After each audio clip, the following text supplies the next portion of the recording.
अगर नर्क का डर निकल जाए और स्वर्ग का लालच निकल जाए तो क्या तुम मंदिर जाओगे? सच सच बोलना, अपने दिल पर हाथ रखकर पूछना। अगर तुम्हें पता चल जाए कि मरने के बाद कुछ नहीं है, सब खत्म हो जाता है, तो क्या तुम अपना समय बर्बाद करोगे उन मंत्रों को पढ़ने में? नहीं, तुम नहीं करोगे। इसका मतलब है कि तुम्हारा धर्म सिर्फ एक व्यापार है, एक बिजनेस, डर और लालच का धंधा, और मैं इस धंधे को जला देना चाहता हूँ।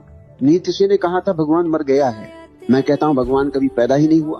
वो सिर्फ एक शब्द है, एक कोरा शब्द जिसमें कोई प्राण नहीं है, लेकिन इस शब्द ने तुम्हें मार डाला है। इस शब्द के कारण तुम जी नहीं पा रहे, तुम अपनी जिंदगी टाल रहे हो। तुम सोच रहे हो असली मजा तो मरने के बाद आएगा, स्वर्ग में। मूर्खता की हद है। जीना यहाँ है और तुम इंतजाम मरने के बाद क्या कर रहे हो?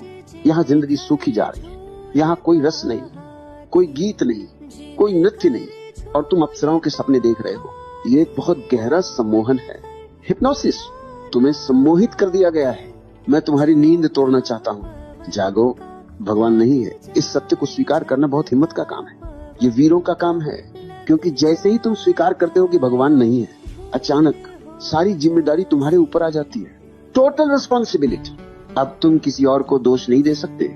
अब तुम अपनी गरीबी के लिए, अपने दुख के लिए, अपनी पीड़ा के लिए किस्मत या भगवान को नहीं कोस सकते। अब तुम जिम्मेदार हो। तुम ही अपने जीवन के रचयिता हो, तुम ही अपने स्वर्ग हो और तुम ही अपने नरक हो। ये स्वतंत्रता, ये फ्रीडम